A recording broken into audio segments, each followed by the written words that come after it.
Kamu merasa kesulitan mencari kerja karena kamu masih fresh graduate, minim pengalaman kerja, dan usia masih di bawah 30.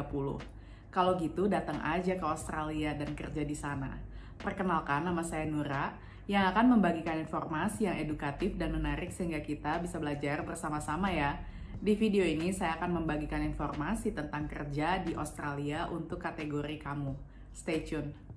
Kamu pernah dengar gak yang namanya WHV atau yang disingkat Work and Holiday Visa di Australia? Jadi di visa itu kamu bisa diizinkan untuk bekerja di Australia selama 3 tahun lamanya. Nah, di visa itu kamu bisa lanjut dari first year, second year, lanjut lagi ke third year. Dan kamu bisa bekerja di banyak sektor ya, bisa pertanian, perkebunan, hospitality, perkantoran ya kalau ada pengalamannya.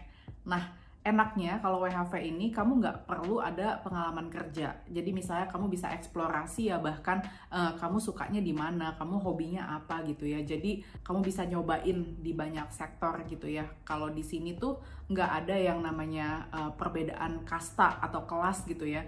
Jadi kerja apapun kamu bisa earn money yang lumayan decent ya. Jadi kalau misalkan kamu kerja di restoran, misalkan kamu bisa ya gajinya bisa $20 bahkan sejam ya, atau 200.000 sejam. Jadi tergantung juga restorannya gitu ya. Ada yang di bawah itu, tapi ada juga yang bahkan di atas $20. Jadi kan lumayan banget ya. Kalau kamu ngerasa punya jiwa yang adventurous ya atau petualang, dan kamu merasa kalau merantau itu bukan jadi penghalang, nah berarti WHV ini adalah pilihan yang tepat ya buat kamu. Jadi kamu bisa eksplorasi gimana sih pengalaman tinggal di Australia. Lagian Australia itu luas banget dan cantik banget ya. Kamu bisa ke North, South, East, West, semuanya bagus banget buat dieksplorasi ya, dari underwater world, atau misalkan kamu bisa diving, kamu bisa misalnya skydiving juga, kamu bisa bushwalking, banyak banget tempat-tempat yang menarik di sini. Jadi ya judulnya WHV ya, bukan cuma work tapi juga holiday, explore Australia. Ada slightly perbedaan antara working holiday dan work and holiday. Jadi buat orang Indonesia kita ambilnya work and holiday ya, karena working holiday itu subkelasnya 417 bukan 462. Jadi beda banget. Walaupun kedengarannya sama ya. Nah, apa tuh bedanya? Kalau yang 417 itu hanya di negara-negara tertentu saja yang ada kerjasamanya. Sementara yang 462 itu salah satunya adalah Indonesia, yang mana lebih strict ya, karena dia G2G. Pertama dia antar pemerintah, yang mana kamu membutuhkan yang namanya surat keterangannya dari pemerintah atau izinnya untuk bisa bekerja di Australia, yang dinamakan SDU-WHV. Kalau sekarang SDU-WHV, kalau dulu itu SRPI. Nah, jadi kita harus ke Ditjen Imigrasi. Kalau dulu ya, kita harus wawancara dulu, ya kan? Kita screening dokumen dan lain sebagainya, dan kemudian kita baru bisa di-apply-kan visa Australia. Nah, sementara kalau misalkan sekarang ini kan online ya, jadi beda banget dengan yang dulu zaman saya WHV ya, sekitar 8 tahun lalu. Untuk WHV 462 kamu perlu ada bahasa Inggris ya, jadi kemampuan bahasa Inggris dengan IELTS itu diperlukan. Sementara kalau dulu itu saya pakainya PBT ya TOEFL PBT yang cuman bayarnya 300.000, yang audionya pun di radio gitu ya, jadi masih kayak kresek-kresek gitu. Jadi lucu banget deh kalau mengingat zaman itu ya. Dan ketika saya ke Australia pun saya ketemu dengan banyak orang ya, mereka tuh kaget loh, kok kamu ada tes bahasa Inggris, ada wawancara, ada apa segala macam. Ternyata ya bedanya mereka punya 417 si working holiday, yang katanya cuma bisa apply dari HP gitu ya, gampang banget dan bisa langsung boom dapat visanya. Kalau 462 kan enggak ya, kamu bisa banyak banget persyaratan yang harus diajukan gitu ya. Persyaratan lainnya untuk ikutan WHV, kamu mesti ada di rentang usia 18 ke 30. Jadi kalau kamu sudah di atas 30, kamu nggak bisa ikutan WHV. Kemudian, kamu nggak bisa bawa families, kamu nggak bisa bawa anak, bawa suami atau istri gitu ya untuk ikutan WHV. Jadi cuma kamu saja. Nah, yang lainnya adalah ketika kamu sudah pernah ikutan WHV, kamu nggak bisa ikutan lagi. Jadi itu adalah kesempatan satu kali seumur hidup. Ketika ikutan WHV itu kan bisa ya ngambil kayak mini courses juga. Biasanya sih banyak anak WHV tuh yang ikutan courses itu kayak 1 hari jadi ya, kayak kursus barista atau online ya, RSC untuk bartender atau white card untuk tenaga konstruksi ya kayak gitu, atau first aid karena kan beberapa tempat pekerjaan butuh first aid ya. Jadi nggak nyampe yang berbulan-bulan, karena yang saya tahu orang kalau ngambil WHV itu fokus dengan cuan aja gitu ya, cari cuan terus holiday kayak gitu kan ya.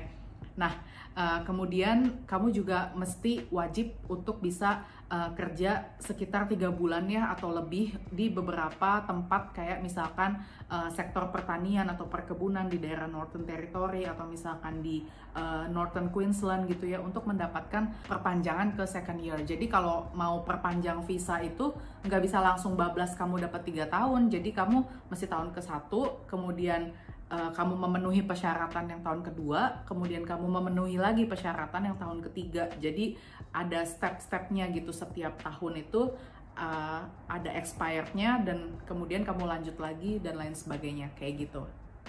Yang saya dengar dari kuota WHV itu sekarang ada 5.000 orang ya. Bandingkan dengan yang dulu ya sekitar 8-9 tahun lalu tuh cuma 100 orang, kemudian ditambah 1.000, kemudian sekarang 5.000. Jadi banyak banget ya kuotanya. Nah, kenapa WHV ini diminati banget ya sama banyak orang? Alasannya adalah cuan. Karena Australia itu sangat mengedepankan standar ya, ketika mereka bayar gaji seseorang tuh nggak manusiawi gitu loh. Jadi katakanlah kayak tenaga konstruksi ya, kalau di Indonesia kan mungkin dipandang sebelah mata ya, tapi kalau di Australia itu dijunjung tinggi karena memang mengingat resikonya yang tinggi juga. Nah, kamu bisa nih cek video saya yang sebelumnya di sini ya. Saya pernah bahas tentang gaji pekerjaan apa saja yang besar ya di Australia, dan kamu juga bisa cek pengalamannya Herma di sini ya. Dia juga membeberkan tentang 3 tahun pengalamannya WHV. Jadi dia punya banyak banget pengalaman kerjanya ya di retail, hospitality, dan juga di pertanian ya atau perkebunan. Persyaratan lainnya nggak kalah penting, yaitu punya tabungan minimum AUD 5.000 ya. Jadi ini yang bikin orang pusing ya, setengah mati. Aduh, gimana nih caranya punya uang 50 juta. Nah, alasannya karena pemerintah Australia itu tidak kepingin peserta WHV itu menjadi gelandangan ke depannya. Jadi 5.000 AUD itu adalah tabungan yang cocok untuk bisa bertahan hidup sekitar 2 atau 3 bulan ke depan. Nah, untuk itu makanya ada persyaratan segini banyak untuk tabungan. Nah, kalau menurut saya bahkan ya sebisa mungkin tuh jangan minimal pas banget gitu ya 5.000 AUD ada di tabungan.